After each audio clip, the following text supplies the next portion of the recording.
Hello friends and welcome back for another episode of Indie Impressions. My name is Nick and today we're going to be checking out another game from the Global Game Jam 2014. This one is called Monolith and has the player essentially wandering through an abstract procedurally generated environment that's created based around the interactions that the player has with the environment and the essential emotion that is hopefully contained within that interaction. I know that sounds like a very obtuse thing to say, but at least I think that's kind of the goal that we're going for here. So essentially we're going to touch certain things and they're going to take us to a place that sort of represents some sort of physicality of the interaction that we have touched that object with, I believe.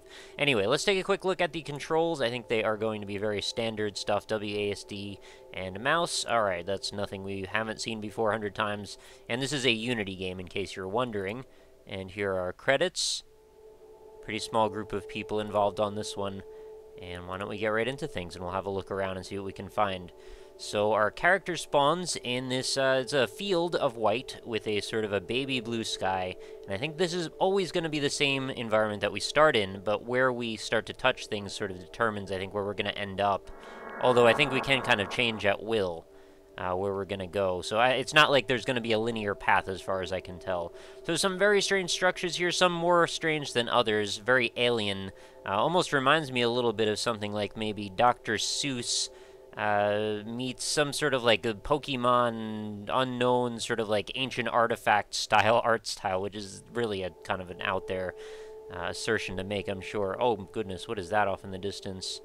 There's also a little bit of like an undertone of something rather creepy about this. There's maybe a little bit of a surrealist like Salvador Dali feeling to how strange these shapes are. I almost feel like that could have a bunch of crutches supporting it. It almost looks a little demonic. And then there's also some sort of orbs over here that seem to defy the fact that there seems to be some sort of a draw distance happening.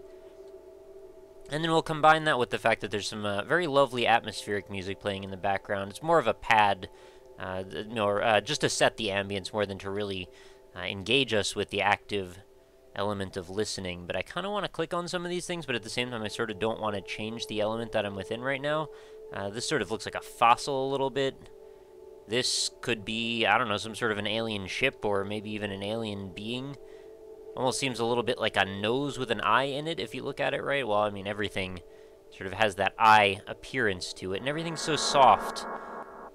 Alright, I guess I did something. I'm not sure what. Oh, goodness, that is falling over. I did not expect things like that to happen. I wasn't actually sure if there was going to be physics to some of these objects. I guess I should probably touch it. But then there's also this thing over here, which I kind of want to see what's about.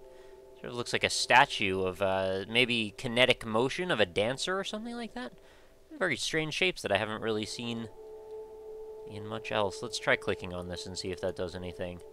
It does not, in fact. So I guess not everything is interactable. But I'm pretty sure a lot of these larger elements are. Tree, not so much. This, however? Yeah, this one totally changes things. Alright, so now we've entered a world where things start to get a little bit stranger even than they were. These seem to be wobbling around and emitting some sort of maybe sonar or maybe a sound. And there has been some really cool like directional sound effects going on. Since I'm playing this in my headset, I've been able to hear things that are kind of bleeping and blooping in certain directions at times. And these guys are not actually emitting any sound, but I am kind of curious what their deal is. They don't seem adversarial. Nothing seems to be attacking me. Just sort of an environment of exploration, sort of like something like a Proteus, perhaps.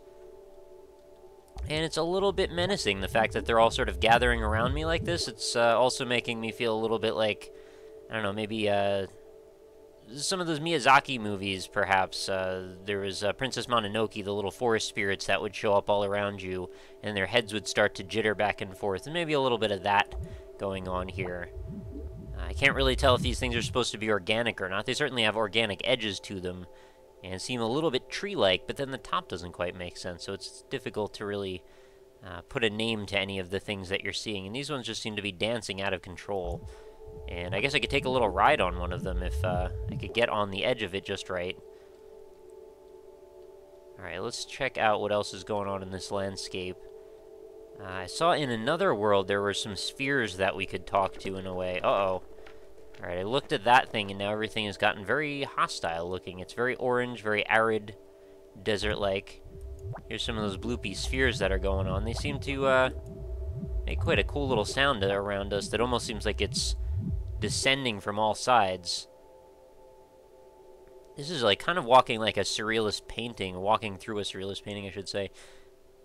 The fact that these trees are so uniform, though, is kind of putting me off a little bit. I wish there were some areas that seemed a little bit, like, diametrically different. A lot of this seems very flat. Oh my goodness, I wasn't expecting sculptures of this size. Pretty serious scope to them. That is actually really pretty. Almost looks like sun rays. Wonder if I can touch this and if anything will change. And I'm not totally in tune yet with the emotional element of this, but I definitely like the idea of it, and it's something that I've thought about when I've played games like Proteus, where the actions that you contribute to the world are sort of molding the way that things progress, even if in a very gentle way. I like the fact that these are right next to each other like that. It creates a very different space. I think that's one of the things that I think can really help shape an experience like this, if it's not just a flat plane that goes on indefinitely, but actually has some crevices and different things going on in different places. And maybe if you end up finding your way into one of these spaces, well, I was just going to say, something like this might happen, something like an event. So I guess I maybe shouldn't speak so soon yet, because I wasn't expecting this, and I also have no idea what it is. Maybe ash falling out of the sky, could be snow, but a bit gray, I'm not sure. All I know is it's very cool. Is this one of the fallen over sculptures? It is, in fact. And when I touch it, it brings me back to a blue area, which is much more, I guess, emotionally neutral. It doesn't seem quite as forlorn or aggressive as that last place we were in. I would like a little bit more specificity or differentiation between the different areas, especially because I think there's so much potential to see interactions between the objects. To have so much empty space feels like it's a bit of a letdown. Oh goodness, that is kind of horrific looking. Oh, everything's gone white. And the game decided it was over. Alright, I found the Monolith. I'm not sure what was up with that. This is quite an enigmatic game. I really wasn't expecting it to actually end of its own accord. I figured I would walk around in it until I got bored and hit escape. But evidently that is not the case. So apparently there's things you can find that might trigger the game to kick back out to the main menu. And in that element, it's sort of making me think LSD Dream Emulator a little bit. Maybe there's a given path that you can take, and this might end up shaping future journeys through this world. I don't know. I'm kind of curious to know what you guys are going to take from this one once you get a chance to try it.